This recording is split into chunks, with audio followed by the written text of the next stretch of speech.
তো hello guys, welcome back to my new blog. আজকের ব্লগটা হচ্ছে আমাদের আসামের ধুবড়ী ডিস্ট্রিক্টের গৌরীপুরে মাটিয়াবাগ প্লেস নিয়ে। তো দেখতে থাকো আমাদের সবার সঙ্গে। তো আমরা আজকে চলে আসলাম হাওয়াখানায়। এটা হচ্ছে লালজির হাওয়াখানা। সেখানে আমাদের প্রতিমা পাণ্ডে বড়ুয়ার হাওয়াখানা প্লেস। তো তোমরা দেখতে পারছো চারিদিকটা কি সুন্দর, একটা প্রাকৃতিক সৌন্দর্য জড়িয়ে আছে এই জায়গাটা। এই প্লেসটি গদাধর নদীর পাশে।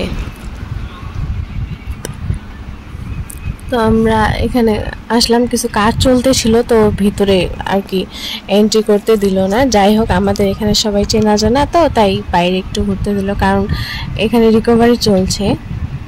তো এখানে দেখতে পাচ্ছ তোমাদের এখানে একটা শিব মন্দির আছে। তো এই হাওয়াখানা প্লেসটি হচ্ছে প্রতিমা পাণ্ডে বড়ুয়ার বাবা প্রকৃতি চন্দ্র বড়ুয়ার। তো আমরা সবাই মন্দিরটাকেও দর্শন করে নিলাম। এদিকে চারপাশটা দেখতে পাচ্ছ কি সুন্দর একটা প্রাকৃতিক সৌন্দর্য জড়ে আছে। তো প্রতিমা পাণ্ডে বড়ুয়াকে কে না চেনে? উনি হচ্ছেন আমাদের গোয়ালপাড়িয়া লোকগীতে পদ্মশ্রী অ্যাওয়ার্ডে একজন সম্মানীয় মহিলা, যিনি 1991 সালে পদ্মশ্রী অ্যাওয়ার্ড পেয়েছিলেন। এই প্রতিমা পাণ্ডে বড়ুয়ার বাবা হচ্ছেন লালজি, যার ভালো নাম প্রকৃতিশ চন্দ্র বড়ুয়া।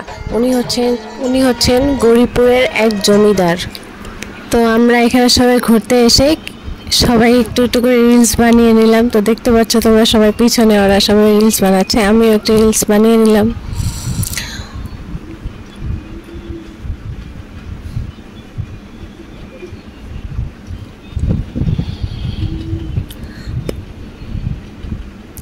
তো আজকের আমার এই মিনি ব্লগটি, তো তোমাদের সবাই ভালো লেগে থাকলে কমেন্ট করো, লাইক করো, শেয়ার করো, অ্যান্ড আমার চ্যানেলটাকে সাবস্ক্রাইব করে দিও।